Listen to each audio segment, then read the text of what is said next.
स्तुते व्यासविशालबुद्धेः फुल्लारविन्दायतपत्रनेत्र येन त्वया भारततैलपूर्णः प्रज्वालितो ज्ञानमयप्रदीपः शङ्करं शङ्कराचार्यं केशवं बादरायणं सूत्रभाष्यकृतौ वन्दे भगवन्तौ पुनः पुनः। ईश्वरो गुरुरात्मेति मूर्तिभेदविभागिने व्योमवद्व्याप्तदेहाय दक्षिणामूर्तये नमः। अज्ञानतिमिरान्धस्य ज्ञानाञ्जनशलाकया चक्षुरुन्मीलितं येन तस्मै श्रीगुरवे नमः। ॐ श्री भगवान् वेदव्यासाय नमः। ॐ श्री सद्गुरुचरणकमलेभ्यो नमः। नारायण। भगवत कृपा से हम लोग वेदांत दर्शन के प्रमुख ग्रंथ ब्रह्म सूत्र के कुछ सूत्रों पर स्वाध्याय कर रहे हैं, विचार कर रहे हैं। प्रथम सूत्र अथातो ब्रह्म जिज्ञासा, इस पर हम लोग मनन कर रहे हैं। तो उसमें अथ जो शब्द है उसका निश्चय हुआ, निर्णय हुआ कि अथ माने अनंतर्य। तो प्रश्न आया कि किसके अनंतर ब्रह्म जिज्ञासा करनी चाहिए या ब्रह्म जिज्ञासा होती है। तो उसमें पूर्व पक्ष का निषेध करते हुए भगवान भाष्यकार इस अर्थ का निष्पादन करते हैं कि जब जीवन में यह मानसिक और बौद्धिक योग्यता उतरती है, आती है, तो उसके उपरांत ब्रह्म विचार ही करना चाहिए, ऐसे सूत्र का अर्थ करते हैं। तो वो कौन सी मानसिक और बौद्धिक योग्यताएं हैं, उसको हम लोग साधन चतुष्टय के नाम से जानते हैं, साधन संपत्ति के नाम से जानते हैं। तो उसका उल्लेख करते हैं और यह वैदिक माने श्रौत सिद्धांत है। यह जो अधिकार की मांग की जाती है यह औपनिषदिक है। भगवान भाष्यकार ने कोई स्वतः इस अधिकार मीमांसा का निर्णय नहीं किया है। यह उपनिषदों में प्राप्त है कि क्या योग्यता होने पर ब्रह्म का विचार करना संभव हो पाता है। तो पहला उल्लेख करते हैं नित्यानित्य वस्तु विवेक। अब यह एक ऐसी सामर्थ्य है चित्त में जिसके होने पर ही ब्रह्म विचार हो पावेगा। अगर ये योग्यताएं हमारे चित्त में नहीं हैं तो फिर ब्रह्म विचार करने में हमारी बुद्धि समर्थ नहीं होगी। और यही अर्थ शब्द का अर्थ है। पहली योग्यता का उल्लेख करते हैं विवेक। यह हम लोग सब जानते हैं। अति संक्षेप में जो इसका निश्चित अर्थ विवेक का बनता है कि अनित्यता का जो बोध है जगत में, उस अनित्यता के बोध में और उसकी अपेक्षा से किसी नित्य वस्तु के होने की जो संभावना है, जब उसको बुद्धि स्वीकार करती है तो जो अनित्यता का बोध है, यह जगत, जायमान जगत, प्रवर्तमान जगत और लीयमान जगत, यह अनित्य है। अनित्य का अर्थ होता है कि किसी काल विशेष में जिसकी उत्पत्ति हुई हो और फिर काल विशेष में उसका विसर्जन हो जाता हो, उसको अनित्य कहते हैं। शास्त्र की भाषा में कहें तो जो प्राग भाव और प्रध्वंसा भाव से युक्त होता है, उसको उसमें अनित्यत्व का लक्षण घटता है। जो वस्तु अपने होने से पूर्व नहीं थी, इसके बाद वह अस्तित्व में आई और पुनः फिर वो विसर्जित हो गई, अपने कारण तत्व में विलीन हो गई। तो इस प्राग भाव और प्रध्वंसा भाव के धर्म से जो युक्त है उसको बोलते हैं अनित्य। तो जब हमारी बुद्धि विचार करती है और इस पर दृष्टि डालती है तो शरीर, मन, बुद्धि के सहित यह संपूर्ण जो प्रपंच है वह इसी लक्षण से युक्त दिखाई देता है। कोई भी वस्तु, कोई भी ज्ञेय वस्तु, कोई भी दृश्य वस्तु, कोई भी त्रिगुणात्मक वस्तु इस लक्षण से विनिर्मुक्त नहीं दिखाई देती है। काल की दीर्घता हो सकती है लेकिन अनंतता नहीं होती किसी भी दृश्य पदार्थ में। यहाँ तक कि जिस पृथ्वी में हम लोग निवास करते हैं, रह रहे हैं, यह पृथ्वी भी किसी काल विशेष में आविर्भूत हुई और काल विशेष में इसका लय हो जाने वाला है। मनुष्य के, हम लोगों की काल गणना की अपेक्षा से इसका काल इतना बड़ा है कि हमको लगता है ये मानो नित्य ही है। ये जगत तो नित्य ही है, रहता ही है, लेकिन अब व्यक्त हुआ, आविर्भूत हुआ कोई भी दृश्य पदार्थ स्थिरता से युक्त नहीं होता है। अगर हम अंतर जगत में विचार करें तो हमारी कोई भी मन स्थिति वह इतनी अस्थाई होती है और इतनी प्रवाही होती है कि उसमें तो अनित्यता का बोध बिल्कुल स्पष्ट दिखाई देता है। मन में आने वाली जो संवेदनाएं हैं, जो भावनाएं हैं, जो विचार हैं, वो इतने क्षणभंगुर हैं कि उत्पत्ति काल में प्रतीत होते ही अपने क्षणोत्तर काल में नष्ट होते दिखाई देते हैं। इसी तरह से जो हमारी बुद्धि है, बुद्धि में जो प्रमा बनती है, जो समझ बनती है, वह समझ भी निरंतर बदलती रहती है। अनुभवों के साथ, विवेक के साथ, सत्संगों के निमित्त से, विचारों के साथ इस बुद्धि में परिवर्तन होता रहता है। कभी हमारी बुद्धि को यह जगत बड़ा सुखद दिखाई देता है और फिर इसी बुद्धि को यही जगत बड़ा दुखद दिखाई देने लगता है। यह शरीर हमारी बुद्धि को कभी बड़ा उपयोगी, सुंदर, सुदृढ़ और भोगायतन दिखता है और फिर इसी बुद्धि को कुछ क्षणों के बाद ही यह दुखालय दिखने लगता है। तो जो हमारी बौद्धिक समझ है वह भी अनित्य है।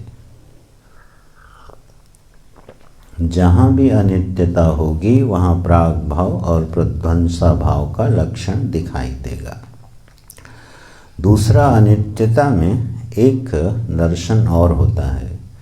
हर अनित्य वस्तु प्रवाही होती है। अगर प्रवाही ना हो तो अनित्य नहीं हो सकती है। माने सतत परिवर्तन इस सृष्टि का बिल्कुल एक अभिन्न लक्षण है। जायमान दृश्यमान वस्तु में स्थिरता नाम की चीज़ दिखाई नहीं देती है। अणु परमाणु से लेके महत्तत्व तक अव्यक्तावस्था तक निरंतर एक परिवर्तन की धारा दिखाई देती है। वैज्ञानिक आधार पर भी ये निश्चय किया जाता है कि जो अणु हैं, जो परमाणु हैं, वो स्थिर नहीं हैं, वो निरंतर गतिशील रहते हैं। तो गतिशीलता, प्रवाह धर्मिता और अनित्यता, ये सब एक दूसरे के पर्यायवाची जैसे शब्द हैं। तो इस विवेक से होता क्या है, लाभ क्या है? अगर हमारी बुद्धि ने यह निश्चय कर लिया कि हमारे इस शरीर मन बुद्धि के सहित समस्त प्रपंच क्षणभंगुर हैं, प्रवाही है और अनित्य है, इसका उपयोग कहाँ होगा? सूत्र के अनुसार इसका उपयोग होना चाहिए ब्रह्म जिज्ञासा में, तो वो शनै शनै अर्थ सिद्ध होगा। तो अनित्यता का बोध एक कार्य तो करता है कि हमारी ममता को शिथिल करता है, और ममता जब शिथिल होती है तो आसक्ति और फिर उससे जन्य जो राग और द्वेष है, जो एक जकड़न है, बहिर्मुखता है, उस पे एक लगाम लगती हुई सी दिखाई देती है। क्योंकि जैसे ही बुद्धि में अनित्य का दर्शन होने लगता है, उस वस्तु के साथ हमारा संबंध जो है थोड़ा धीमा पड़ जाता है। जैसे एक अपना मकान हमने बनाया हो और एक किराए का मकान लिया हो, तो इन दोनों में कंपैरेटिवली देखिएगा कि किराए के मकान में ममता कम होती है, शायद नहीं ही होती है, कुछ काल के लिए होती होगी, और अपने बनाए मकान में थोड़ा जीवन पर्यंत ममता रह सकती है। तो यहाँ बुद्धि में विभाग कैसे हो गया? एक मकान में ममता है, एक में नहीं है, क्योंकि कहीं न कहीं वहाँ ये बोध है कि ये मकान हमें छोड़ के जाना है, इससे हमारा कोई नित्य संबंध नहीं है। तो ऐसी बहुत सी वस्तुओं का हम उपयोग करते हैं जो कुछ काल के लिए करते हैं, और उसका हम उपयोग कर लेते हैं और उसको भूल जाते हैं, और कई बार हमें याद भी नहीं होता कि इस वस्तु के साथ मेरा संबंध भी हुआ था। ट्रेन में जब हम रिजर्वेशन कराते हैं और फर्स्ट एसी का डब्बा ही भले क्यों ना बुक कराया हो, लेकिन एक ही आध दिन में भूल जाते हैं कि वो डिब्बा मेरा था। हाँ, यात्रा काल में वो ज़रूर मेरा था, उस पर झगड़ा भी हो जाता है अगर कोई सीट पे आ जाए तो उतनी देर की ममता दिखाई देती है उपयोग करने के लिए, लेकिन कितने काल तक हमको याद रहता है? ऐसे मम संबंध वाली जितनी वस्तुएं हैं, तो जहाँ जहाँ अनित्यता का बोध प्रगाढ़ होता है वहाँ ममता शिथिल होती है। जैसे हमारा शरीर है, अब इस शरीर में अगर हमारी 10 बार दिन में दृष्टि चली जाए कि यार ये राग भाव प्रध्वंसा भाव से युक्त है और एक दिन इसने विसर्जित हो जाना है, यह विचार जो है शरीर के साथ बहुत प्रगाढ़ संबंध स्थापित नहीं होने देगा। फिर हम इसका उपयोग उपभोग जो करना चाहेंगे करेंगे, लेकिन अंदर में एक प्रमा बनी रहेगी कि ये मेरा नहीं है, इसको हमें छोड़ के जाना है। अच्छा, मम संबंध की जो सिद्धि होती है वो कैसे होती है? यह है बड़ा मूर्खतापूर्ण एक विचार मम संबंध बिल्कुल बेवकूफ़ी से भरा हुआ संबंध है, जो जीवन भर हमको रुलाता है और परेशान करता है। हम जिसको मम कहते हैं, मेरा कहते हैं, तो उसमें एक लक्षण घटना चाहिए। क्या? कि सर्वाधिकार हो और वो हमारी हर बात मानता हो, उसी को मैं मेरा कहूँगा। जो मेरे पूर्ण अधिकार में है उसी में ममता प्रगाढ़ होगी।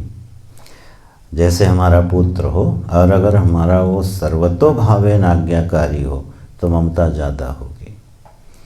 आंशिक रूप से आज्ञाकारी हो ममता कम होगी, और अगर उद्दंड हो तो ममता बड़ी शिथिल होगी।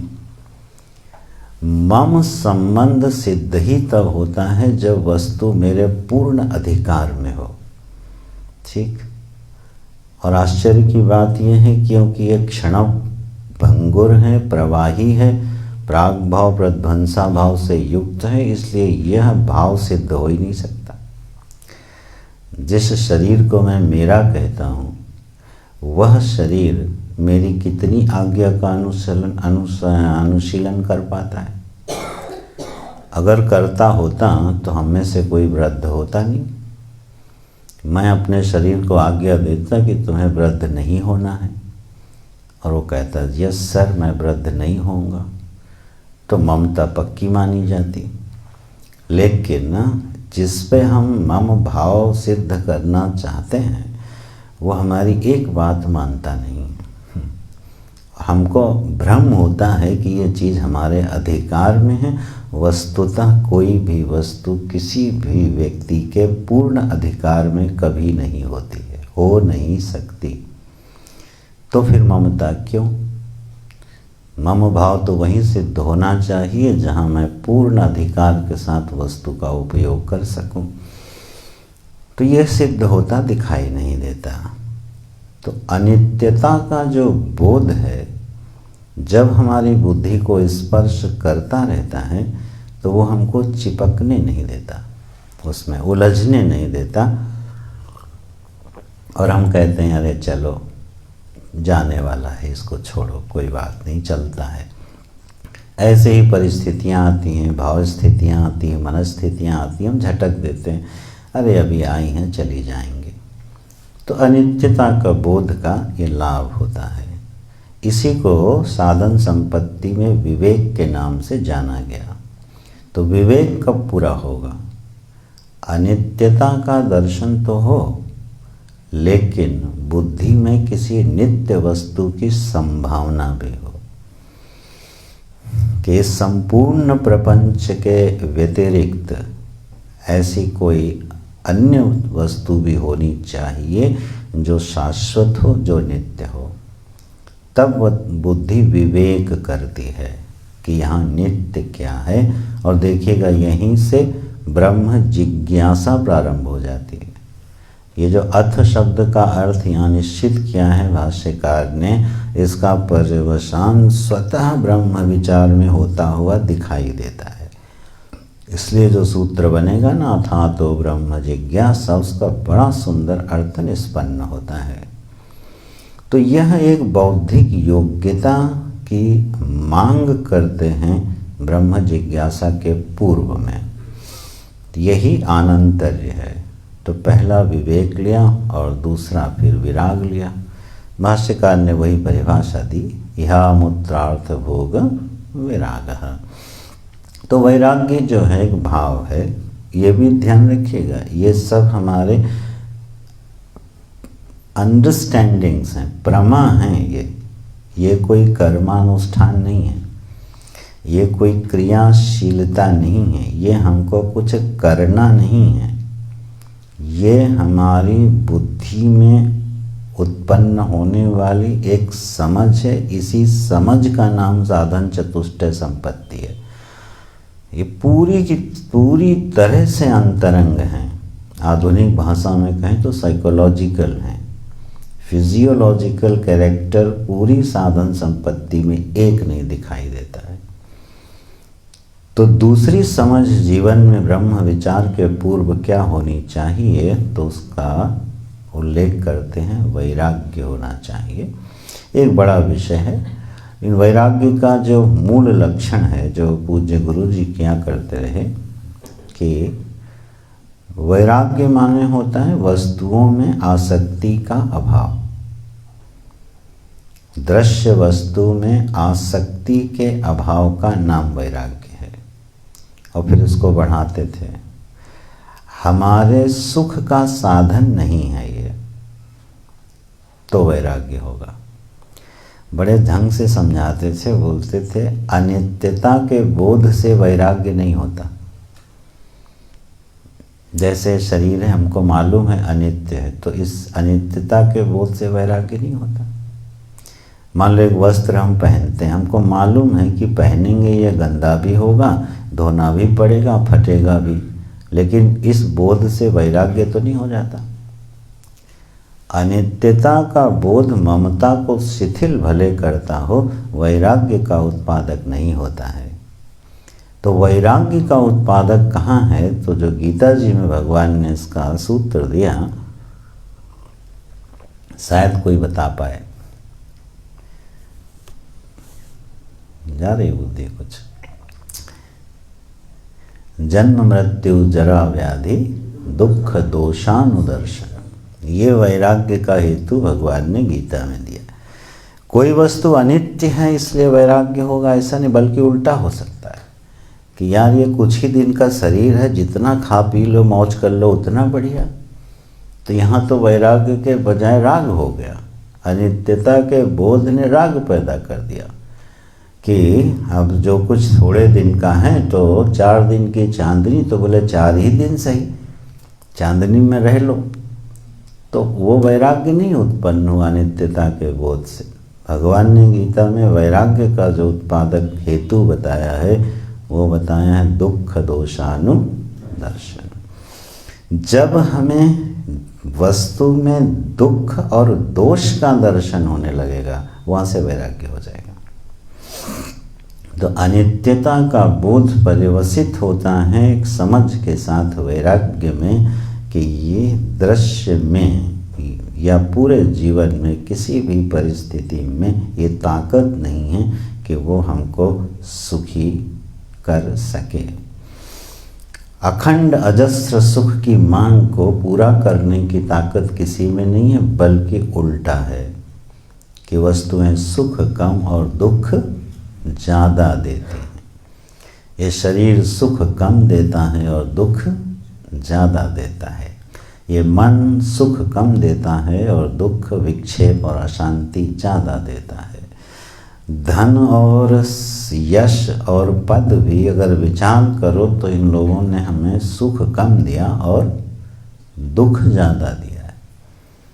पूज्य श्री राम किंकर जी बोलते थे यश के लिए कि यश जो है वो कांटों से भरा हुआ एक मुकुट उस मुकुट में, उस ताज में अंदर कांटे लगे हैं जो चुभते रहते हैं और ऊपर से वो चमकता रहता है। यशस्वी होने का ये बड़ा झंझट है, क्योंकि यशस्वी व्यक्ति को बड़ा सावधान रहना पड़ता है। जैसे हमसे कभी कभी हमारे कुछ हितैषी मित्र लोग कहते हैं, अब पहले की तरह मत रहा करो, तुम थोड़ा फाउंडेशन से संबंध हो गया है, कायदे से रह लिया करो। माने अब क्या संभालना है? वो चीज़ संभालनी है जो एक पहचान है, उसको थोड़ा व्यवस्थित रखना है। वो एक मांग बनती जा रही है, तो जो एक स्वातंत्र्य है उसका नाश हुआ कि नहीं? भले किंचित यश प्राप्त हो, 2-4 शुभ वचन सुनने को मिले, लेकिन आपको उसे संभालना कितना पड़ता है। तो कांटों का ये मुकुट है यश, अंदर से चुभता रहता है और हर क्षण ये चिंता रहती है कि ये नष्ट ना हो जाए। यशस्वी, यश प्रेमी व्यक्ति जो है वो बड़ा भयभीत रहता है कि कब किस क्षण में उसका यश खंडित ना हो जाए, ये इस चिंता में रहता है। और बताओ, अगर ऐसी चिंता में रहेगा तो ब्रह्म विचार क्या होगा? ये ब्रह्म विचार के पूर्व नियत भावी जो शर्त है, योग्यता है, उसका वर्णन हो रहा है। तो एक वैराग्य का भाव आता है। इहा मुक्तार्थ भोग विराग, जो परिभाषा कहती है कि भोग में सुख मिलता है, इस भ्रांति को तोड़ने से कि भोग में सुख नहीं, कम है और दुख ज़्यादा है, किसी भी प्रकार का भोग हो, ऐसा वैराग्य भाव आना चाहिए। ध्यान रखिएगा, ये भी एक समझ है।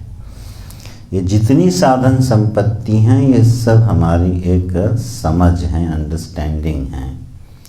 तो अगर हम जगत के बारे में ऐसा सोच पाते हैं और हमारी बुद्धि अनवरत हमें इस सत्य का दर्शन कराती रहती है, तो फिर हमारी प्रीति और आसक्ति का जो विषय है वो जगत नहीं रहेगा, वो फिर कुछ और ढूंढेगा, और जो और ढूंढेगा उसी का नाम ब्रह्म जिज्ञासा होगा। तो भोग विराग और फिर समाधि साधन संपत्ति, ये जो 6 साधन संपत्तियां हैं ये हम लोगों ने बहुत बार पढ़ी हैं, लेकिन यहाँ मैं थोड़ा ध्यान दिलाता हूँ, टीकाकार ने थोड़ा बढ़िया अर्थ किया है। 2-4 लोगों के पास ग्रंथ होगा, देख लेते हैं। 34 नंबर पृष्ठ पर ये टीका है, नीचे की जो 2 पंक्तियां हैं उसमें अर्थ करते हैं। शम दम, ये सब आप लोगों ने सुना है। शम माने मनोनिग्रह, दम माने इंद्रिय निग्रह। अच्छा, ये सब रटा हुआ है।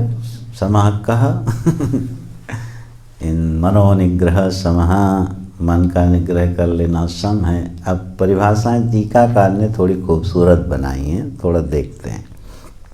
शम के लिए कहते हैं लौकिक व्यापारात मनसः उपरमः शमः।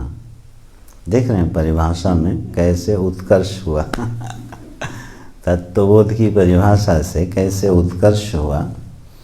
लौकिक जो व्यापार हैं उन मन का उनसे उपराम हो जाना, उसमें इंटरेस्ट ना लेना, उसका नाम है शमः।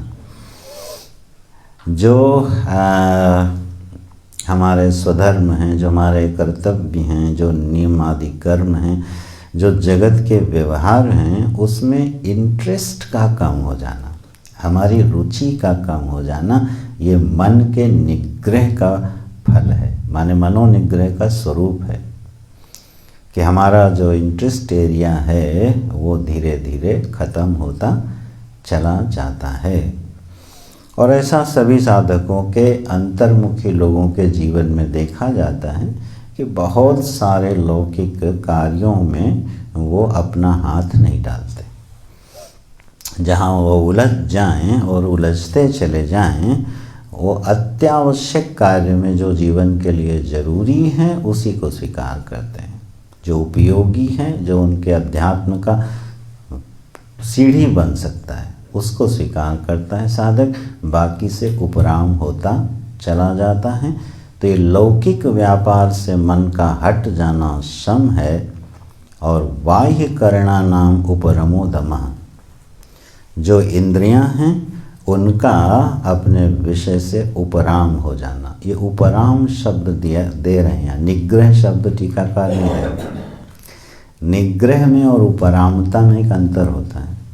निग्रह में प्रयास है और उपरामता में एक समझ है। जब समझ के बल पर हमारा मन शांत होता है तो उसमें स्थैर्य होता है, तनाव मुक्त होता है, दबाव नहीं होता है।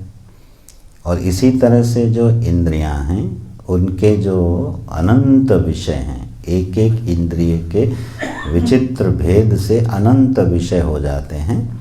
तो उन अनंत विषयों में इंद्रियों की जो प्रीति है, तो निग्रह करने का मतलब होता है बिगड़ैल साण को रस्सी बांध बांध के कंट्रोल करना। कोई ऐसा साण पशु है जो बड़ा बलशाली है और उसको खूंटे में बांधना है, तो जो दुर्दशा बांधने वाले की होती है, निग्रह करने वाले साधक की यही दुर्दशा है कि वो खींच खींच के मन को जो है लौटा रहा है। इंद्रियां मांग करती जा रही और वो जो है उसको डांट डपट के बिठाया जा रहा है।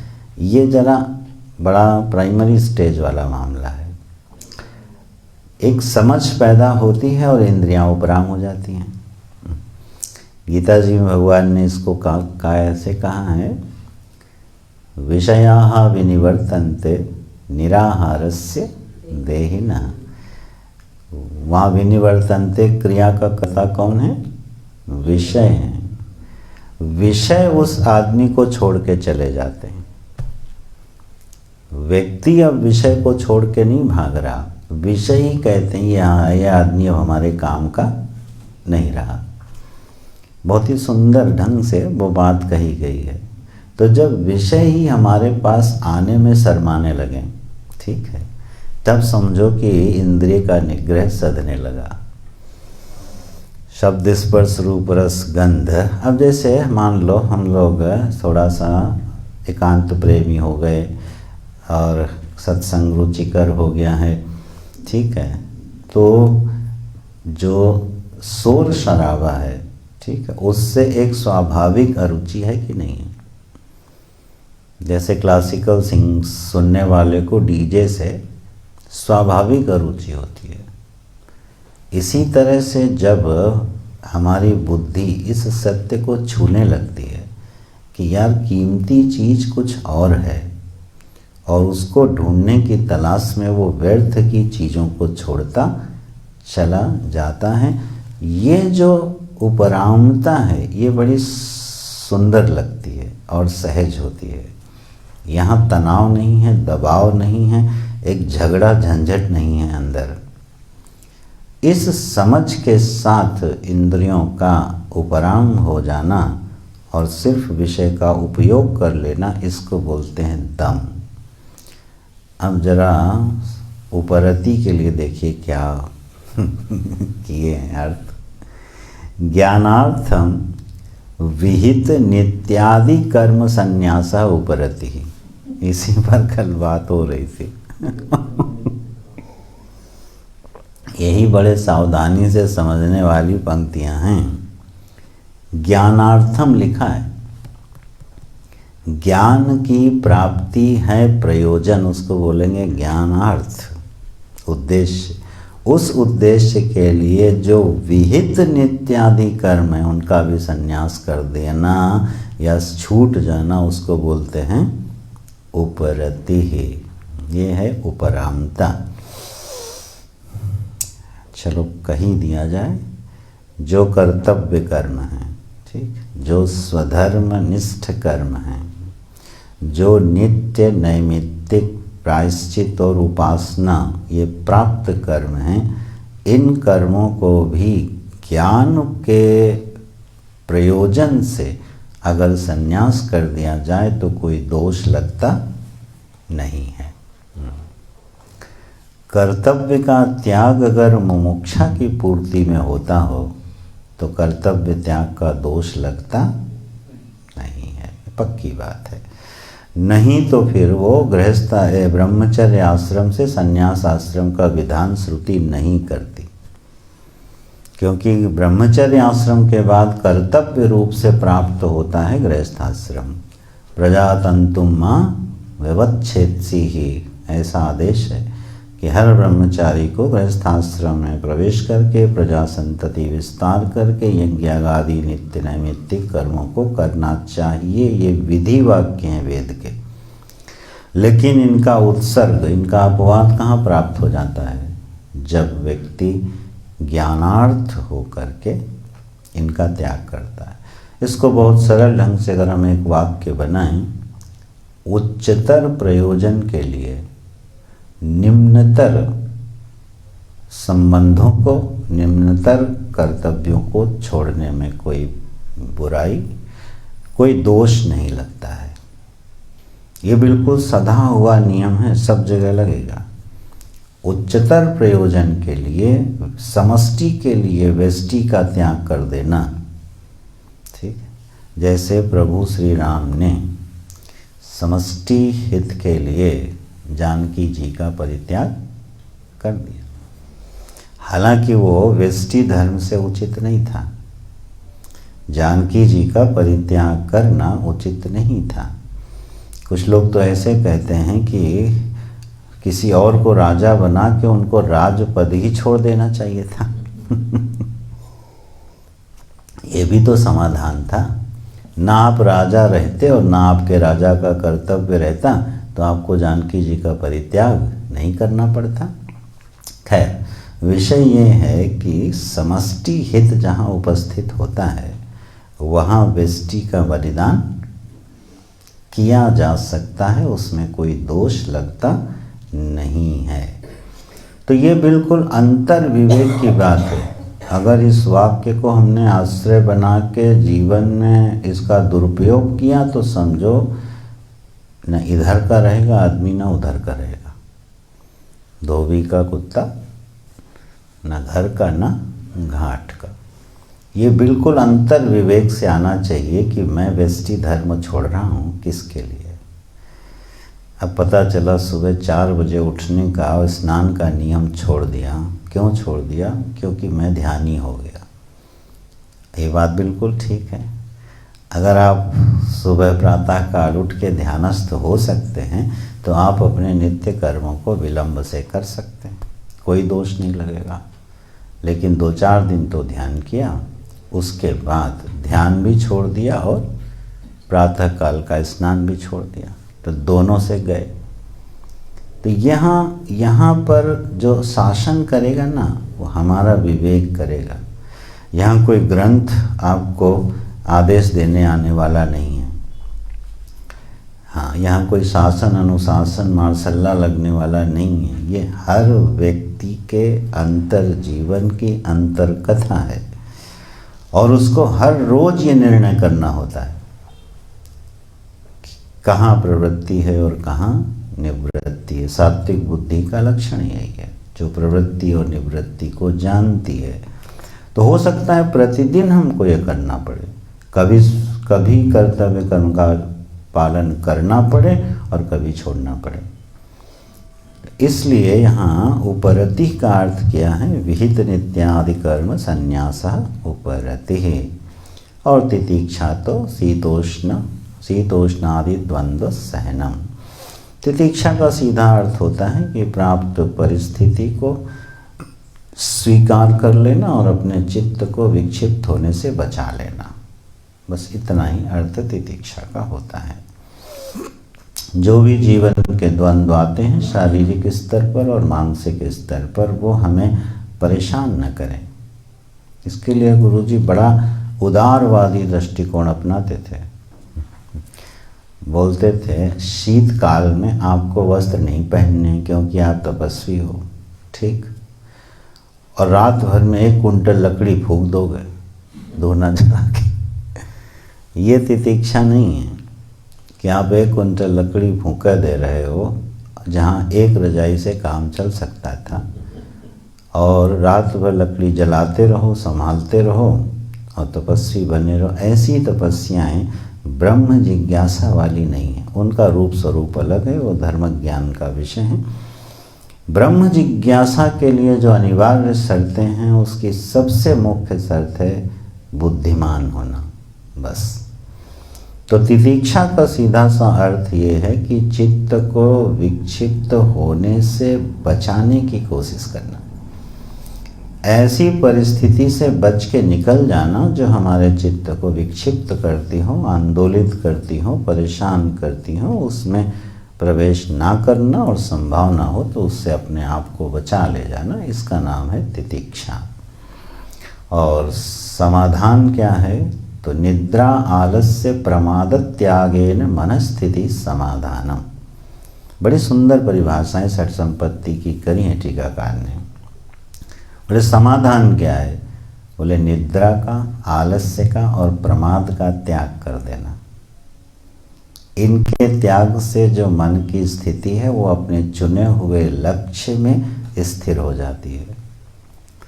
जब भी हम चिंतन करना चाहते हैं, ध्यान करना चाहते हैं, प्रभु का स्मरण करना चाहते हैं, तो उसमें ये चीज़ें भी जब हमको परेशान करने लगें, क्या? निद्रा, आलस्य और प्रमाद, इसका त्याग जो है बलपूर्वक होना चाहिए। अच्छा, निद्रा भी बड़ी मज़ेदार चीज़ है। ठीक ध्यान में आती है। ध्यान काल का निद्रा के साथ अविनाभाव दिखाई देता है। बिल्कुल जैसे एक दूसरे के बिल्कुल अभिन्न मित्र हैं। आप सोना चाहते हो, आप जब सोना चाहते हो तो आप सोगे नहीं, और जब आप ध्यान करने लगोगे उसी समय निद्रा देवी आके आपको वशीभूत में कर लेती। इसीलिए जिनको रात में जल्दी न सो पाते हैं उनको ध्यानाभ्यास करना चाहिए। अथवा कोई ऐसा प्रवचन लगा लेना चाहिए जिसको आप सुनोगे तो थोड़ी देर में मन एकाग्र होगा और सो जाओगे। बहुत बढ़िया तरीका है। मैं कुछ हल्के फुल्के दार्शनिक लोगों को कई बार रात में लगा लेता हूँ, बढ़िया काम करते हैं वो सुखद निद्रा में प्रवेश कराने का। तो ये जो प्रमाद है, आलस्य है और निद्रा है, ये किसकी विरोधी है? समाधान की। जब हमारा मन स्थिर होकर के अपने चुने हुए लक्ष्य में प्रविष्ट हो रहा होता है, उसी समय आलस छा जाता है, अंगड़ाई आने लगती है और प्रमाद हो जाता है। प्रमाद जानते हैं वहाँ क्या होता है? अच्छा चलो अभी रहने दो, 1 घंटे बाद फिर कर लेंगे, ये है प्रमाद उसका। उठते हैं, जरा थोड़ा चाय वाय पी लें, कॉफ़ी पी लें, सारा दिन तो अपने पास ही है, फिर बैठते हैं, वहाँ आप मिस कर गए। क्योंकि मन जो है वो समाहित होने जा रहा था, वो चीज़ को पकड़ने जा रहा था, वो अंतर जगत में प्रविष्ट होने जा रहा था, वहाँ आके ये खड़े हो जाते हैं और यहाँ हम मिस कर जाते हैं। तो बड़े सुंदर नाम दिए, प्रमाद, आलस्य, निद्रा। ये है विरोधी तत्व मन स्थिति के समाधान में, इसका त्याग करना चाहिए। और श्रद्धा का अर्थ देखिए क्या किया है। वैसे हम लोगों ने क्या पढ़ा है शुरुआत में? विश्वासा श्रद्धा। यहाँ देखो क्या अर्थ करते हैं, सर्वत्र आस्तिकता श्रद्धा। बहुत ही खूबसूरत अर्थ इस संपत्ति के किए हैं टीकाकार ने। सर्वत्र आस्तिकता माने सभी जगह विश्वास कर लेने का भाव। ये जो सहज विश्वास है ना, इसका नाम श्रद्धा है। वहाँ तो भाष्यकार ने कस दिया गुरु वेदांत वाक्येषु, लेकिन यहाँ टीकाकार करें जब आपको ब्रह्म जिज्ञासा में प्रवेश करना है तो संदेह का स्वभाव छोड़ दो, क्योंकि संदेह होते ही मन विचलित होने लगेगा। ठीक है, हाँ। और संदेह वाला आदमी का जीवन बड़ा कठिन हो जाता है। ठीक, अब बाज़ार में दवाई लेने गए, अब आजकल सारी दवाइयाँ तो मिलावटी हैं। पहला संदेह का वाक्य घूम गया। अब आप दवाई लाओगे भी तो मन भी विचलित रहेगा और हो सकता है वो दवाई उतना असर भी ना करे। ठीक, इस तरह से जीवन में बहुत सारी ऐसी वस्तुएं जहाँ अनावश्यक संदेह होता रहता है, तो उसके वो गर्भ में जाना ही नहीं चाहिए साधक को। नहीं तो बड़ी झंझट होती है। गुरुजी बताते थे पंजाब में कोई घर है, वो बेचारे डॉक्टर साहब थे, जीवन में कभी नौकरी नहीं रख पाए। नौकरी नहीं रख पाए, ड्राइवर पे भरोसा नहीं, कहाँ गाड़ी ठोक दी, ड्राइवर नहीं रख पाए। रसोईया नहीं रख पाए, क्योंकि 2-3 रसोइये रखे और उन्होंने सबके नाखून टेस्ट करा लिए। अब उसमें हजारों बैक्टीरिया नाखून में। हम डॉक्टर साहब ने सारे रसोइये बाहर कर दिए, जीवन भर रोटी पकाते रहे, गाड़ी चलाते रहे और मर तो गए ही, उसमें कोई बचेंगे थोड़ी। तो ये जो आस्तिकता की बात है ना, ये बहुत लाभ देती है। किसको? साधक को। व्यर्थ में संदेह क्यों करना? संशय उपस्थित करना है तो सिद्धांत में उपस्थित करना। ईश्वर में, जगत के अस्तित्व में, अपने अस्तित्व में, इसमें संदेह उठाना चाहिए। व्यावहारिक जो जीवन है उसमें जो व्यक्ति सहज विश्वासी होता है उसकी भगवान भी रक्षा करते हैं और उसका जीवन भी बड़े कायदे से चलता है। तो तो सर्वत्र आस्तिकता, इसका नाम है श्रद्धा। और फिर आता है मुमुक्षुत्व, मोक्ष मुक्त होने की एक इच्छा जन्म लेती है। इनके संयोग से, इस इतनी जो गुण हैं इनके आने से क्या होगा फिर?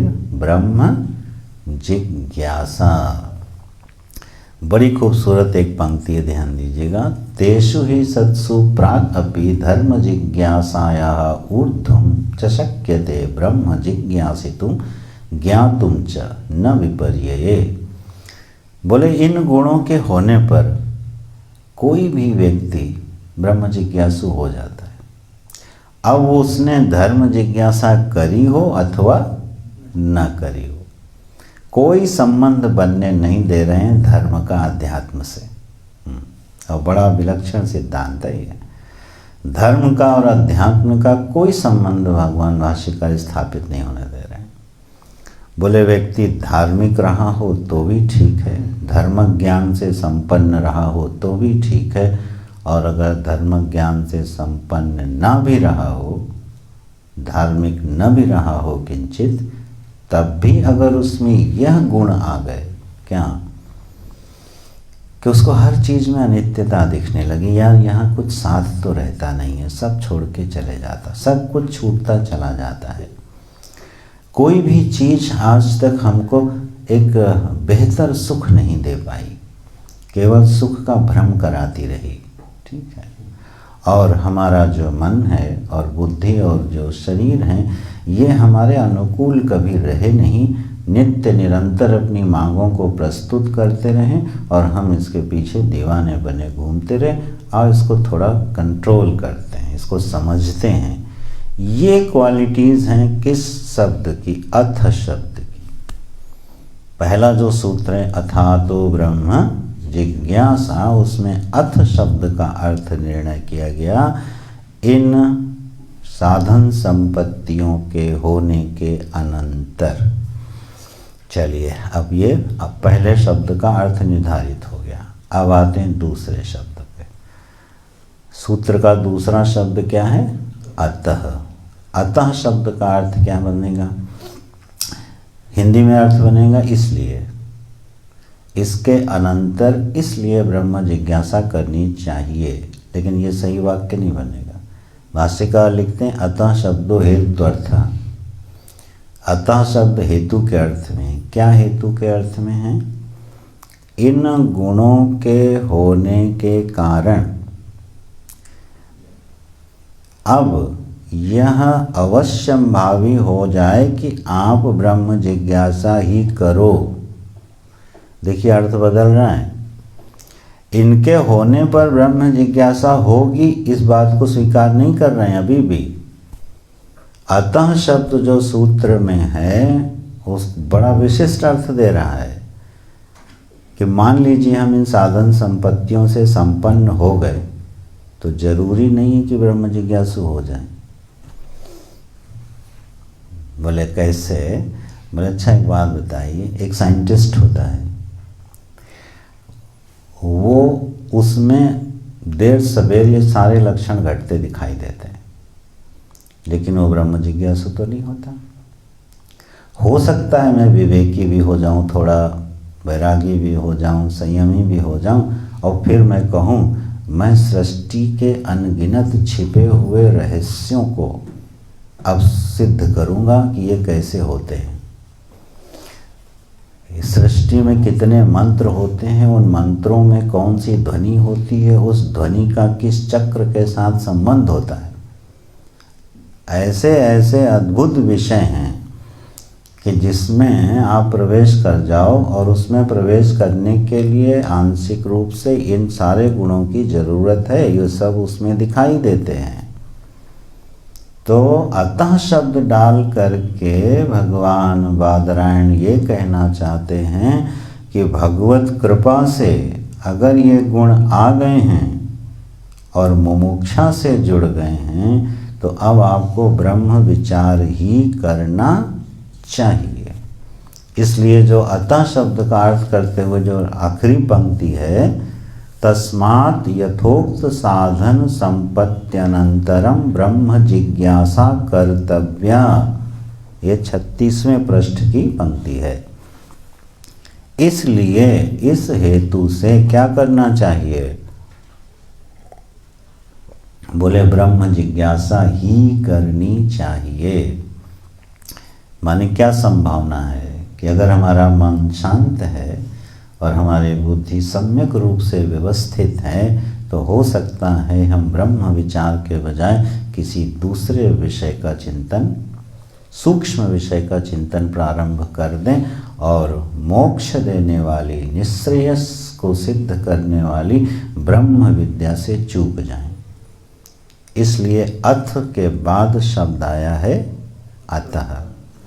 बहुत ही सरल ढंग से अगर हम लोग बात कहें तो जिस समय हमारे चित्त में सत्वगुण बढ़ता है उस समय भगवत कृपा से ये सारे गुण होते हैं। और सत्वगुण सभी के जीवन में प्रतिदिन आता है। हाँ, केवल मात्रा का भेद होता है। साधक के जीवन में इसका काल बड़ा होता है, साधारण व्यक्ति के जीवन में इसका काल थोड़ा होता है, क्योंकि वो त्रिगुणात्मिका प्रकृति का जो प्रवाह चलता है उसमें से हर व्यक्ति कुछ क्षणों के लिए सात्विक होता है। तो जब सत्वगुण का आविर्भाव हो रहा हो उस समय चित्त का विनियोग कहाँ कर लेना चाहिए? ब्रह्म विचार में। वो सबसे अनुकूल समय होता है।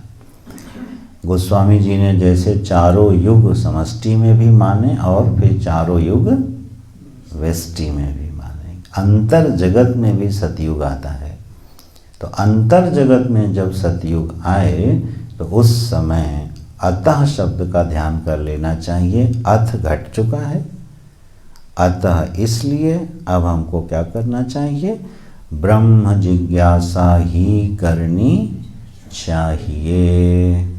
ऐसे अतः शब्द का अर्थ निश्चित हुआ। तो दो शब्दों का अर्थ हो गया, अथ अतः।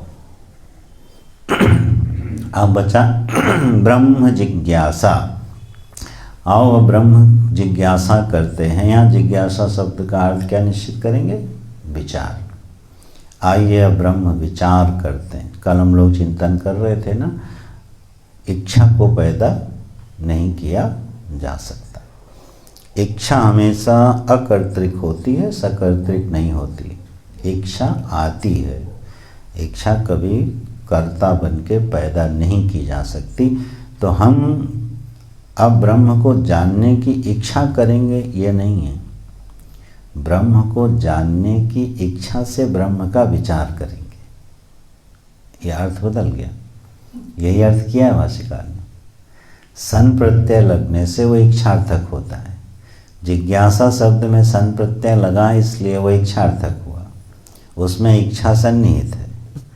ब्रह्म को जानने की इच्छा से ब्रह्म विचार करना, ये जिज्ञासा शब्द का अर्थ बना। हाँ, तो आइए अथ अतः ब्रह्म जिज्ञासा, ब्रह्म को जानने के लिए उस पर विचार प्रारंभ किया जाए।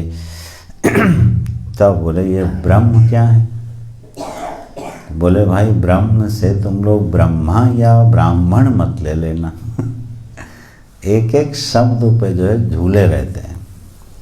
क्यों? बोले ब्रह्म शब्द आया है, ब्रह्म माने वेद भी होता है, ब्रह्म माने ब्रह्मा भी होता है और ब्रह्म माने ब्राह्मण भी होता है। तो सूत्रकार ने कहा था तो ब्रह्म जिज्ञासा, तो क्यों ना हम जो है ब्रह्मा जी की जिज्ञासा करें? बोले नहीं, इसलिए क्योंकि ब्रह्म शब्द का लक्षण अगले सूत्र में दिया गया है। जन्माद्यस्य यतः, इस लक्षण से ब्रह्म शब्द का अर्थ निश्चित कर रहे हैं। अगले सूत्र से के अर्थ से, लक्षण से यहाँ आए ब्रह्म शब्द का अर्थ निश्चित कर रहे हैं। जो लोग स्वाध्याय करते होंगे, ध्यान देते होंगे, गीता जी में भी ब्रह्म शब्द जो है 2-3 अर्थों में आया है। वेद के अर्थ में आया है, संन्यास के अर्थ में आया है, ब्रह्म योग युक्त आत्मा, वहाँ एक अर्थ है ब्रह्म का, और एक जगह ब्रह्म का अर्थ वेद है। तो ब्रह्म शब्द जो है उसका अर्थ कौन सा ब्रह्म? तो अगला जो सूत्र कह रहा है जन्माद्यस्य यतः, उससे ये निश्चित हुआ कि हमें क्या विचार करना है। हमें ईश्वर के सोपाधिक और निरुपाधिक स्वरूप पर विचार करना है। हमारे विचार का विषय क्या है? एक साधक के चिंतन का विषय क्या है? बोले वह ईश्वर तत्व पर विचार करना चाहता है, सोपाधिक ईश्वर पर और निरुपाधिक ईश्वर पर। जगत के संदर्भ में परमात्मा का स्वरूप क्या है और जगत का संदर्भ हटा के परमात्मा का स्वरूप क्या है, निरावृत्त परमात्मा कैसा है और आवृत्त परमात्मा कैसा है, ईश्वर तत्व क्या है। इस सृष्टि के मूल में, अधिष्ठान में हम लोगों के जो यह सत्ता है, जो ज्ञान है, जो जीवन है, इस जीवन के मूल में क्या कोई ऐसी वस्तु है जिसको मैं ब्रह्म कह सकूं, जिसमें ब्रह्म के लक्षण घट सकें, और वह क्या है और उसका हमारे साथ संबंध क्या है, यह साधक के विचार का विषय होता है। तो जो भी अपने आप को मुमुक्षु कहता हो उसको ये ध्यान देना चाहिए कि उसका चित्त दिन भर में किसका चिंतन करने के लिए लालायित रहता है। अगर हमारा चित्त नाना प्रकार के विषयों का, चाहे वो बड़े दिव्य और प्रकार के विषयों का, चाहे वो बड़े दिव्य और उत्कृष्ट ही क्यों ना हो, अगर सर्वानुसंधान में लगा हुआ है तो अभी वो मुमुक्षु नहीं है, जिज्ञासु नहीं है, अभी वो ब्रह्म विचार के योग्य नहीं है। ये अतः शब्द में अर्थ सन्निहित है। तो इसलिए ब्रह्म जिज्ञासा, आओ ब्रह्म की, ऐसे ब्रह्म की जिज्ञासा माने विचार करते हैं। ठीक, अब इसमें फिर से एक प्रश्न आ गया। बोले ब्रह्म जिज्ञासा में ये दो पद हैं, तो ब्रह्म की जिज्ञासा, तो एक व्याकरण का है, थोड़ा सा स्पर्श करता हूँ। बोले इसमें शेषे षष्ठी है कि कर्मणि षष्ठी है? इसका सीधा सा सरल सा अर्थ ये है, कर्मणि षष्ठी का मतलब होता है ब्रह्म ही जिज्ञासितव्य है, और शेषे षष्ठी का मतलब है ब्रह्म को भी विचार कर लेंगे। इतने सुंदर अर्थ निष्पन्न होते हैं। बोले जैसे राम नाम, देवदत्त नाम का एक व्यक्ति है और उसका प्रयोजन है कि उसको अमुक गांव में जाना है, तो अमुक गांव में जाना उसका लक्ष्य है। अब उससे कहा गया ऐसा है, रास्ते में मौसी के घर जाके ये निमंत्रण भी दे देना, खेत खलिहान से होते हुए फसल भी देख लेना, और थोड़ा बाजार की तरफ जाते हुए भाव भी देख लेना गल्ले का क्या चल रहा है, और फिर शाम तक गांव पहुंच जाना। तो अब देवदत्त जो गांव जाना चाहता है उसके सामने कितने 4-5 कर्म लग गए। तो मुख्य कर्म के साथ, मुख्य प्रयोजन के साथ 4 और प्रयोजन चिपका लिए, ये हो गया शेषे षष्ठी, षष्ठी का शेष हो गया। ये मुख्य जिज्ञासा की क्रिया का मुख्य कर्म नहीं बना। तो शेषे षष्ठी न कह के भाष्यकार कहते हैं इसमें कर्मणि षष्ठी से अर्थ लेना चाहिए। ऐसे साधक को ब्रह्म विचार ही करना चाहिए, अन्य किसी विषय को जानते हुए भी ब्रह्म को जान लेंगे ऐसा मामला बनता नहीं है। थोड़ा जीवन से जोड़ के देख लो, परमात्मा को भी प्राप्त कर लिया जाए और परमात्मा को ही प्राप्त किया जाए, दोनों में बहुत अंतर है। जब हम परमात्मा को भी चाहते हैं तब अपनी दिनचर्या देखिएगा और अपनी मनस्थिति देखिएगा, और जब हम परमात्मा को ही चाहते हैं तब जरा जीवन की दृष्टि और दिनचर्या देखिएगा, बहुत फर्क पड़ जाएगा। जब हम परमात्मा को भी चाहते हैं तो 24 घंटे में 15 मिनट आधा घंटा अलॉट कर देते हैं। मैं स्वामी जी रोज़ 7:30 से 8 बजे तक ध्यान में बैठता। अच्छा, बाकी 23 घंटे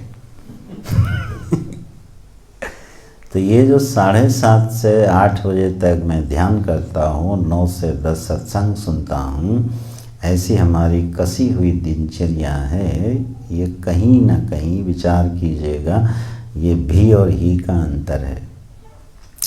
जब परमात्मा ही वर्णीय होते हैं तब उनको टाइम नहीं बांटा जाता है ना। ऐसा साधक बड़ा मज़ेदार होता है, वो एनी टाइम विचार कर लेता है, एनी टाइम ध्यान कर लेता है, एनी टाइम सत्संग कर लेता है। वो किसी मौके को चूकता नहीं, कोई क्षण वो चूकता ही नहीं है। प्रवृत्ति काल को वैराग्य का साधन बना लेता है और निवृत्ति काल को ध्यान का साधन बना लेता है। ऐसा साधक जब प्रवृत्त भी होता है तो उस प्रवृत्ति काल को वैराग्य का साधन बना लेता है और अपने वैराग्य के अनुभव को बढ़ा लेता है और निवृत्त होते ही परमात्मा के चिंतन में अपने मन को डुबो देता है। तो ये है कर्मणि षष्ठी का अर्थ जो भगवान भाष्यकार ने किया। तो अथातो ब्रह्म जिज्ञासा, साधन चतुष्टय के अनंतर ब्रह्म जिज्ञासा ही, ब्रह्म विचार ही करना चाहिए। ये पहले सूत्र का पदार्थ निश्चय हो गया। अब हम लोग दूसरे सूत्र में प्रवेश करते हैं। उससे पहले एक मज़ेदार पूर्व पक्ष उठाया। बोला, ये बताओ, आप जिस ब्रह्म के बारे में विचार करने की बात कर रहे हो, ये प्रसिद्ध है कि अप्रसिद्ध है? थोड़ी शास्त्रीय बातें वो भी पढ़ ली जाएं। हमने निश्चय किया इस सूत्र से कि हमको ब्रह्म विचार करना चाहिए, ठीक।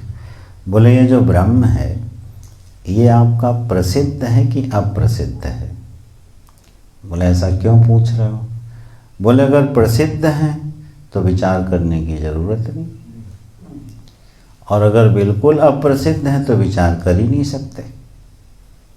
भाई, ज्ञात के विषय में जिज्ञासा होती नहीं और अज्ञात के विषय में भी जिज्ञासा होती नहीं, है ना बात बढ़िया।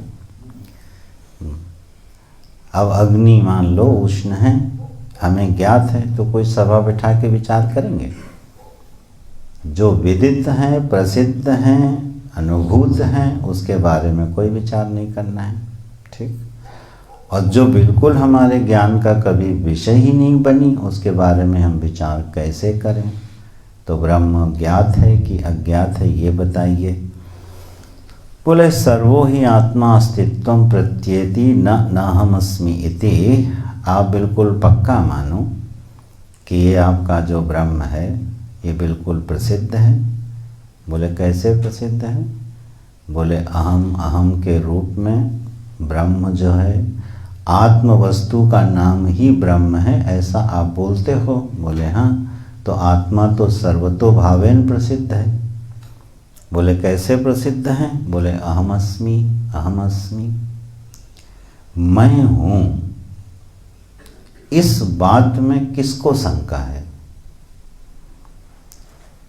गुरुजी जब इस पर विचार करवाते थे तो कहते थे कि मैं नहीं हूँ यह प्रत्यय किसी भी अवस्था में नहीं बनेगा, सुषुप्ति में भी नहीं बनता। मैं नहीं हूँ, न नाहमस्मि इति, मैं नहीं हूँ, यह प्रत्यय बना के दिखाओ। ये प्रत्यय कभी नहीं बनता। त्रिकाल में असिद्ध प्रत्यय है कि मैं नहीं हूँ, ठीक है। तो मैं नहीं हूँ ये प्रत्यय बनता नहीं, और मैं हूँ ये बिल्कुल सिद्ध है। और आप मैं को ही जब ब्रह्म कहते हो तो हम विचार किसका करें? तो ये तो ज्ञात ही है, तो विचार किसका करें? तो बड़ा खूबसूरत भाष्य लिखा है। आइए थोड़ी देर इस पर विचार कीजिए। 41 नंबर पृष्ठ की आखिरी पंक्ति है। बोले, तुमको बताता हूँ ये जो अहम अस्मि है ना, इसमें कितने दोष हैं इसको दुनिया कितने तरीके से समझती है और इसमें कितने भ्रम हैं, ये हैं सब भाष्यकार की सुनहरी पंक्तियाँ। देखो, पहला अर्थ करते हैं, जो मैं अहम अस्मि बोलता हूँ, बोले बहुत से लोग क्या हैं, देह मात्रम चैतन्य विशिष्ट आत्मा इति प्राकृता जनाः लोकायतिकाश्च प्रतिपन्नाः।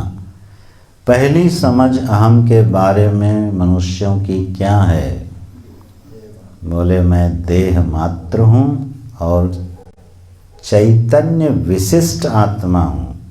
ये देखिए, आत्मा के संबंध में कितनी समझ हो सकती हैं वो भगवान भाष्यकार यहाँ बता रहे हैं। पहली समझ का उल्लेख करते हैं कि आत्मा क्या है, बोले देह के साथ चैतन्य से विशिष्ट जो पदार्थ है उसका नाम आत्मा है। बोले माने, बोले जब तक देह है तब तक आत्मा है। ज्ञान का आश्रय बता रहे हैं, ज्ञान का आश्रय, बोध का आश्रय, अपने होने का जो आश्रय है, जब हम किसको मानते हैं, देह को, तब हमारी अपने बारे में क्या समझ बनती है कि मैं देह विशिष्ट आत्मा हूँ। तो इससे फिर बनता क्या, बोले ये चार्वाक दर्शन बन गया। ये लोकायतिकों की समझ है, हमारे बारे में मैं ये निर्णय करके बैठा हूँ कि जब तक देह है तब तक मुझे अपने होने का बोध है। आत्मानुभूति, आत्मा अस्तित्व तो कब तक है, बोले जब तक देह है। और बहुत बड़ी संख्या यही है। शायद हम में से भी, यहाँ पर भी बैठे हुए लोगों के अंतर मन में कहीं ये होगा, यार जब तक शरीर है तब तक दुनिया है, और शरीर गया तो उसके बाद किसने देखा क्या होता है। ठीक, जिस अनुभव के आधार पर हम जीते हैं अपनी पहचान के साथ, वो क्या बना रखी है हमने, वो ये पहचान अगर बनी हुई है कि ज्ञान तब तक है, अहम अस्मि प्रत्यय तब तक उपलब्ध है जब तक देह है। और ये बिल्कुल प्रत्यक्ष प्रमाण से सिद्ध है, बाकी प्रमाणों से असिद्ध है, लेकिन प्रत्यक्ष प्रमाण ही बड़ा बलवान माना जाता है। प्रत्यक्ष प्रमाण से ये सिद्ध है कि जब तक देह है तब तक मुझे अपने होने का बोध होता है। और इसमें युक्ति भी क्या है, बोले गहरी नींद में जब देह का स्मरण नहीं होता तो अपने होने का भी स्मरण नहीं होता। तो आत्मानुभूति का आधार क्या है, बोले देह ही है। देह मिटी तो सब मिट गया। इसको बोलते हैं लोकायतिक, चार्वाक दर्शन। ये आत्मा के बारे में इस समझ के साथ दुनिया के बहुत बड़े संख्या में लोग रहते हैं। मैं तब तक हूँ जब तक हमारी देह है। बोले ठीक। अब दूसरे आए, बोले इंद्रियाणि एव चेतनानि आत्मा इति अपरे। कुछ लोगों की समझ क्या है कि ज्ञान का आश्रय देह नहीं है, ज्ञान का आश्रय इंद्रियां हैं। ये आत्मा के संबंध में क्रमिक विकास है, आत्मा की समझ के संबंध में क्रमिक विकास है। हमारे ज्ञान का आश्रय देह नहीं है, हमारे ज्ञान का आश्रय क्या है, इंद्रियां हैं। यह जो शब्द स्पर्श रूप रस गंध रूपी विषयों को जानने वाली इंद्रियां हैं, इन्हीं इंद्रियों में ज्ञान अभिव्यक्त होता है। और जब ये इंद्रियां नहीं रहती तो ज्ञानाभिव्यक्ति नहीं दिखाई देती है। इंद्रियां ज्ञान की अभिव्यक्ति का साधन है, इसलिए यही आत्मा है। चलो इसको थोड़ा सरल करते हैं। जो हमारे गोवर्धन पीठाधीश्वर जी हैं उसमें बढ़िया इसको तरीका देते थे। बोले एक अभिव्यंजक संस्थान होता है और एक अभिव्यंग होता है। माने एक वस्तु है जो अपने आप को अभिव्यक्त करती है, जैसे बिजली है, तो बिजली जो है अपने आप को किसी आश्रय से अभिव्यक्त करती है। तो फ्रिज में अभिव्यक्त करेगी तो ठंडी दिखाई देती है, हीटर में अभिव्यक्त होती है तो गर्म दिखाई देती है। तो बिजली नाम का जो पदार्थ है वो अभिव्यंग हो गया और वो अपने को अभिव्यक्त करता है जिस वस्तु का आश्रय पाता है। बोले ठीक। तो बोले जब देह का आश्रय लेके आत्मा अभिव्यक्त होती है तो मैं प्रत्यय बनता है कि मैं देह हूँ। अभिव्यंजक संस्थान शरीर है। तो क्रम देखिएगा, इंद्रियों का अभिव्यंजक संस्थान देह है, ठीक, और मन का अभिव्यंजक संस्थान इंद्रिय है,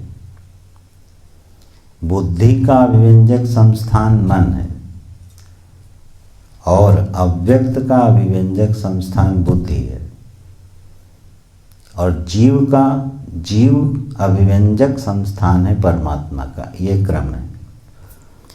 चेतन वस्तु अपने आप को पहले जीव के रूप में अभिव्यक्त करती है, फिर वह जीव अपने आप को अंतःकरण में अभिव्यक्त करता है, फिर वह अंतःकरण अपने आप को इंद्रियों के रूप में अभिव्यक्त करता है, और फिर इंद्रियां अपने आप को शरीर के रूप में अभिव्यक्त करती हैं। ये अभिव्यक्ति का क्रम है। अब इसी में समझ बनती चली जाती है। एक एक अभिव्यंजक संस्थान को मैंने पकड़ लिया और हमने कहा यही आत्मा है। तो किसी ने कहा देह ही आत्मा है, किसी ने कहा इंद्रिय का अनुभूति ही जीवन है, यही आत्मा है, किसी ने कहा मन ही आत्मा है, फिर किसी ने कहा विज्ञान मात्रम, ये विज्ञान मात्र, ये बौद्ध हैं, विज्ञान मात्र ही आत्मा है, और किसी ने कहा शून्य ही आत्मा है। आत्मा के संबंध में जो विप्रतिपत्तियां हैं, जो समझ हैं, वो कितनी हैं, ये भगवान भाष्यकार दिखा रहे हैं। चलो हम लोग वही पंक्ति नहीं लगाते, भाव समझते हैं। भाव क्या है? आत्मा के संबंध में कितने प्रकार की प्रतिपत्तियां समझ हो सकती हैं, उन समझ में विविधता होने के कारण ब्रह्म विचार का विषय है। हमें क्यों ब्रह्म पर विचार करना चाहिए? क्योंकि हम अभी ब्रह्म को वैसा जानते नहीं हैं जैसा वो वास्तव में है, इसलिए ब्रह्म जिज्ञास्य हो गया। अगर ब्रह्म वस्तु सर्वथा निर्दोष होकर अपने उसी भाव में सबको विदित होती तो न कोई शास्त्र होता, न ग्रंथ होता, न साधना होती, न मुमुक्षु होता, कुछ नहीं होता। ब्रह्म वस्तु जैसी है उसको वैसा जानना, क्योंकि ऐसा नहीं है इसलिए ब्रह्म विचार करना चाहिए। और फिर कितनी समझ बनती हैं वो सब बताते चले गए। वो आगे बताएं कि देखो कुछ लोग तो ऐसे हैं जो कर्ता को आत्मा मानते हैं, कुछ हैं जो भोक्ता को आत्मा मानते हैं, और कुछ लोग ऐसे हैं जो जगत से विलक्षण या जगत से भिन्न किसी वस्तु को ब्रह्म मानते हैं। अब ऐसा है कि नहीं है? ईश्वर के बारे में बहुत बड़ा वर्ग ये है जो वो ये मानता है कि जगत भिन्न है और परमात्मा भिन्न है। तो बोले जो भिन्न परमात्मा जगत से है वो रहता कहाँ है? जगत में रहता है कि जगत से बाहर रहता है? तब एक नई विचार सरणी लेके आते हैं, वो अलौकिक रहता है, वो दिव्य लोक में रहता है। दिव्यता और अलौकिकता जो शब्द हैं ये विचार को रोकने वाले नहीं होने चाहिए। बोले जो गोलोक है ना, जो वैकुंठ लोक है, वो इस जगत का हिस्सा नहीं है, वो जगत से बाहर है। परमात्मा जगत में थोड़ी रहते हैं, जगत से बाहर उनका अपना विशिष्ट लोक है जो जगत के धर्मों से रहित है, फिर इस तरह की एक कॉन्सेप्ट बनती है मन में। तो फिर विष्णु लोक है, गोलोक है, शिवलोक है, ब्रह्मलोक है, ऐसे अद्भुत अद्भुत लोकों का वर्णन और पुराणों में प्राप्त भी होता है। तो ब्रह्म के बारे में अगर हमारी समझ कहीं ये बनी हुई है क्या कि ब्रह्म तत्व जगत से भिन्न कहीं पर है, तो यह समझ भी उचित समझ नहीं है। हमको ब्रह्म विचार करना चाहिए। तो ब्रह्म उतना प्रसिद्ध जो तुम कह रहे हो वो प्रसिद्ध होते हुए भी अप्रसिद्ध है, क्योंकि उसका यथार्थ बोध नहीं होता है। इसलिए हम सबको मिल के क्या करना चाहिए? ब्रह्म विचार करना चाहिए। ये हुआ प्रथम सूत्र का विस्तार से अर्थ। अथ अतः ब्रह्म एव जोड़ लीजिए, ब्रह्म एव जिज्ञासा, जिज्ञासितव्य। और इसकी मूल श्रुति कहाँ है? तो आत्मा व अरे द्रष्टव्य, श्रोतव्य, मंतव्य, निदिध्यासितव्य। ये श्रुति का आदेश है, क्योंकि यह ग्रंथ श्रुति के अनुकूल है। हमेशा सदग्रंथ जो है श्रुति प्रमाण के साथ चलते हैं। तो भाष्यकार ने वो श्रुति उल्लेख करी। जिज्ञासा अधिकरण की जो श्रुति है वो है आत्मा व अरे द्रष्टव्य। अगर ऐसा नहीं होता तो श्रुति क्यों आदेश करती कि आत्मा के बारे में मनन करो, आत्मा के बारे में जिज्ञासा करो, आत्मा का दर्शन करो आत्म रूप से, और आत्मा के बारे में निधिध्यासन करो। यह श्रुति का आदेश है। उसी श्रुति को अधिकरण बना करके भगवान वेदव्यास जी ने यह पहला सूत्र लिखा, अथा तो ब्रह्म जिज्ञासा। और भाष्यकार ने इसमें कर्तव्य लगा दिया श्रुति के बल से कि ब्रह्म जिज्ञासा ही साधक को करनी चाहिए। तो इस सूत्र का क्या लब्बे लबाब क्या बोलते हैं? लब्बे लबाब ना, लब्बे लबाब ये है, सारांश भावांश ये है कि हमारे जीवन का जिज्ञास्य विषय क्या है, हम क्या खोज रहे हैं, हम क्या ढूंढ रहे हैं। अगर हम अभी इस ब्रह्म तत्व को नहीं ढूंढ रहे या हमारी बुद्धि उस ब्रह्म तत्व को जानने की इच्छा नहीं रख रही है, तो इसका मतलब उसके नियत पूर्व में जो अधिकार संपत्ति बताई गई है वो हमारे पास नहीं है। माने विवेक नहीं है, वैराग्य नहीं है, सठ संपत्ति नहीं है, और फिर मुमुक्षा तो होगी नहीं। अभी कल इस पर चर्चा हो रही थी कि फिर ब्रह्म जिज्ञासा का हेतु क्या बनेगा। मनीष से चर्चा हो रही थी। ब्रह्म जिज्ञासा का हेतु बनता है सत्संग, श्रवण। मानस में प्रथम भगति संतन कर संगा। नौदा भक्ति की पहली भक्ति श्रवणम कीर्तनम, श्रवणम है ना। और 14 घरों में पहला घर क्या है? जिनके श्रवण समुद्र समाना कथा तुम्हार सुभग, सरि नाना भर ही निरंतर हो ही न पूरे। सारे शास्त्र एक हेतु बताते हैं जिज्ञासा में कि सत्संग के निमित्त से अंदर सोई हुई सुप्त अनादिकाल की एक जिज्ञासा है, वो प्रदीप्त होती है। इसके अलावा कोई निमित्त जिज्ञासु बनने का नहीं है। आप बड़े बड़े यज्ञानुष्ठान करके, धर्मानुष्ठान करके, समष्टि हित के बड़े कार्यों को करके एक दिन जिज्ञासु हो जाओगे और हमारी बुद्धि ब्रह्म तत्व को ढूंढने लगेगी, ऐसा कभी नहीं होगा। कल हम लोगों ने विचार किया था इस पे। हृदय में ब्रह्म तत्व को जानने की यथार्थ इच्छा जिज्ञासा कब पैदा होती है? बोले जब सत्संग प्राप्त होता है। तो बोले वो सत्संग क्या ब्रह्म जिज्ञासा का उदय कर देता है? बोला हर जीव के अंदर यह सुप्त जिज्ञासा पड़ी हुई है। उत्तिष्ठत जागृत प्राप्य वरान निबोधत, ये जो वाक्य विवेकानंद जी ने बोला था उसका मूलार्थ कुछ और है। हे अनादिकाल से सोए हुए जीवों, अनादि मायया सुप्तो यदा जीव प्रबुध्यते, यह जो अनादि जन्मों से एक सुप्त संस्कार, सोई हुई एक इच्छा पड़ी हुई है जो कभी ऊपर आती ही नहीं है, उसके ऊपर आने का उपाय जो है ना अवस्था क्रम है, ना अनुभव है, न यज्ञ है, न धर्म है। उसका एक ही उपाय है कि सम्यक जब सत्संग मिलता है, वो सत्संग हमारे अंदर एक आंदोलन पैदा करता है, एक विचार पैदा करता है, और वो विचार फिर दूसरे विचारों पर भारी पड़ता चला जाता है और हम जिज्ञासु होते चले जाते हैं।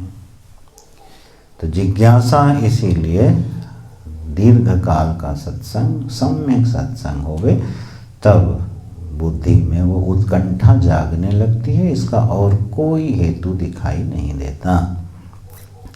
और ऐसा भगवत कृपा से जब जीवन में क्षण आ जाए, मन में थोड़ी थोड़ी इच्छा पैदा होने लगे कि आओ ब्रह्म के बारे में विचार करें, तो उसको मिस नहीं करना चाहिए। प्रमाद, आलस्य, निद्रा आदि दोषों से उस पे पानी नहीं डालना चाहिए। उस अग्नि को प्रदीप्त रहने देना चाहिए और बढ़ाते रहना चाहिए सत्संग आदि के निमित्त से, क्योंकि वही अंततोगत्वा जीवन में परम कल्याण का साधन बनेगी। निःश्रेयस फलम किसका लक्षण है? ब्रह्म विद्या का। तो उस प्रदीप्त, उस सुप्त वासना को जागृत करके ये प्रथम सूत्र श्रुति के अधिकरण से भगवान वेदव्यास जी ने बना दिया, अथा तो ब्रह्म जिज्ञासा। इसके अनंतर आइए ब्रह्म की जिज्ञासा माने विचार करते हैं। अब हम लोग अगले सूत्र में कल प्रवेश करेंगे कि किम पुनः तद ब्रह्म, जिसको आप विचार करने के लिए कह रहे हो उस ब्रह्म तत्व का फिर लक्षण बताइए। तो दूसरे सूत्र से लक्षणाश्रित होकर के फिर इस ब्रह्म तत्व पर सम्यक विचार होगा। समापन करते हुए गीता जी का श्लोक याद दिलाता हूँ। भगवान ने 10वें अध्याय में बोला है, अहम प्रभुः सर्वस्य मत्तः सर्वं प्रवर्तते इति मत्वा भजन्ते मां बुधाः भाव समन्विताः। बोले यार मेरा भजन करना तो पहले मेरे लक्षणों को समझ के मेरा भजन करना। मुझ ऐसे परमात्मा का भजन करना कि मैं इस जगत का क्या हूँ? प्रभव स्थान हूँ। मैं ही इस जगत का प्रवर्तक हूँ, मैं ही इस जगत का आश्रय हूँ। ऐसा मेरा स्वरूप जान करके मेरा भजन करना, और उसी को फिर श्रुति आश्रित अगली श्रुति से भगवान वेदव्यास जी लक्षण बनाए हैं, जन्माद्यस्य यतः। तो हम लोग कल इस पर विचार करेंगे अगले 3 सूत्रों पर। नारायण। 2-3 मिनट कीर्तन सुना देते फिर उठते हैं।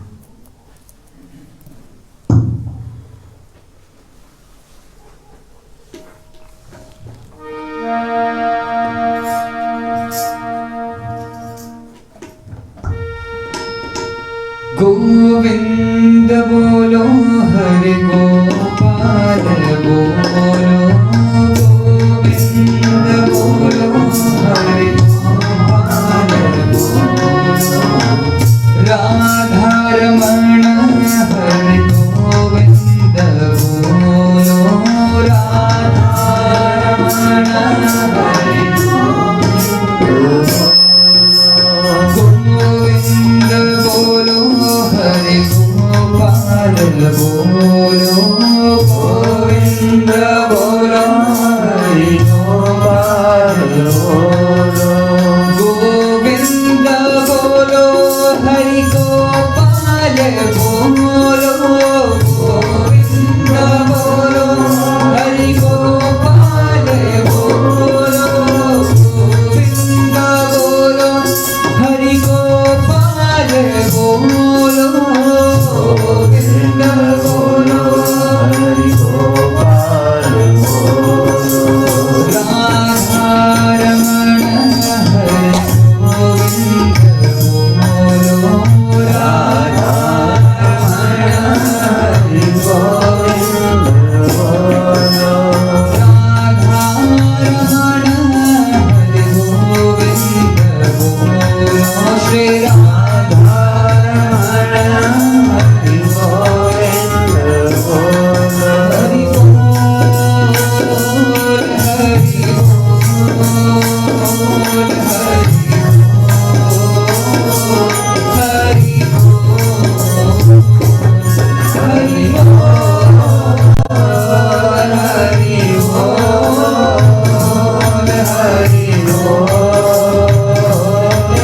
हरि गोविंद बोलो हरि गोपाल बोलो गोविंद बोलो हरि गोपाल बोलो श्री राधा रमण हरि गोविंद बोलो श्री राधा रमण हरि गोविंद बोलो राधे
हरि ओम श्री गुरुभ्यो